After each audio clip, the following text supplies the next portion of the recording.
उधर बांग्लादेश में हुए आम चुनाव में मिली बड़ी जीत के बाद पूर्व प्रधानमंत्री खालिदा जिया की पार्टी बीएनपी की सरकार बनने का रास्ता साफ हो गया। बीएनपी ने कुल 299 में 213 सीटें जीतकर 20 साल बाद बांग्लादेश की सत्ता में वापसी की, और वो भी जोरदार तरीके से। इस प्रचंड जीत के बाद राजधानी ढाका में मौजूद बीएनपी के दफ्तर के बाहर पार्टी के नेताओं, कार्यकर्ताओं और समर्थकों का जमावड़ा लगना शुरू हो गया। सबने मिलकर पार्टी की जीत का जश्न मनाया। इस दौरान बीएनपी ने भरोसा दिया कि उसकी सरकार में कोई भेदभाव नहीं होगा और सभी धर्मों के लोगों की सुरक्षा की जाएगी।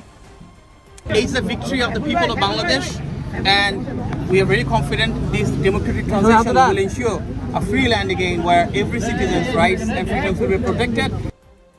एक रोज पहले हुए आम चुनाव में बीएनपी ने न सिर्फ बहुमत के लिए जरूरी 150 के आंकड़े को पार कर लिया, बल्कि सबसे बड़ी पार्टी के रूप में उभर कर भी सामने आई।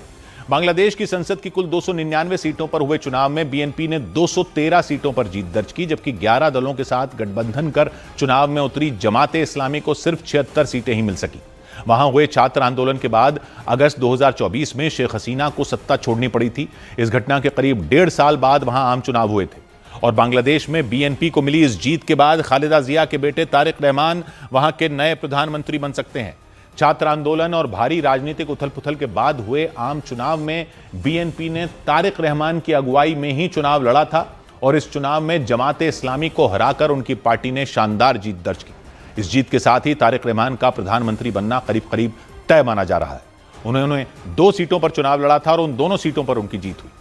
तारिक रहमान अपनी मां खालिदा जिया के निधन के बाद 2 महीने पहले दिसंबर में लंदन से ढाका लौटे थे। पूर्व प्रधानमंत्री शेख हसीना के कार्यकाल के दौरान उन पर भ्रष्टाचार के कई आरोप लगाए गए थे, और उसके बाद वो करीब 17 साल तक अपने देश से बाहर रह रहे थे। हालांकि इस चुनाव में शेख हसीना की पार्टी अवामी लीग को शामिल नहीं किया गया था, उसको इजाजत नहीं दी गई थी। बांग्लादेश की अंतरिम सरकार ने अवामी लीग के चुनाव लड़ने पर ही रोक लगा दी थी।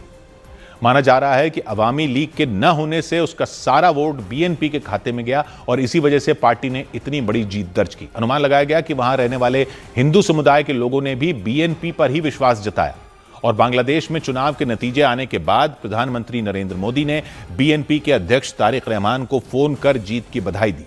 उन्होंने सोशल मीडिया पर खुद इसकी जानकारी दी, और इसके साथ ही ये संकेत भी दिए कि भारत बांग्लादेश के साथ अपने रिश्ते फिर से मजबूत करना चाहता है। प्रधानमंत्री ने तारिक रहमान के साथ हुई बातचीत के दौरान उम्मीद जताई कि दोनों पड़ोसी देश अपने ऐतिहासिक और सांस्कृतिक संबंधों को और मजबूत करेंगे।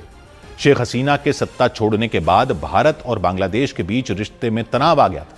वहां की अंतरिम सरकार के कई फैसलों ने उसे और गहरा कर दिया था। ऐसे में भारत ने उम्मीद जताई कि बांग्लादेश में बनने वाली बीएनपी की सरकार ऐसा कोई कदम नहीं उठाएगी जिससे दोनों देशों के संबंधों पर बुरा असर पड़े।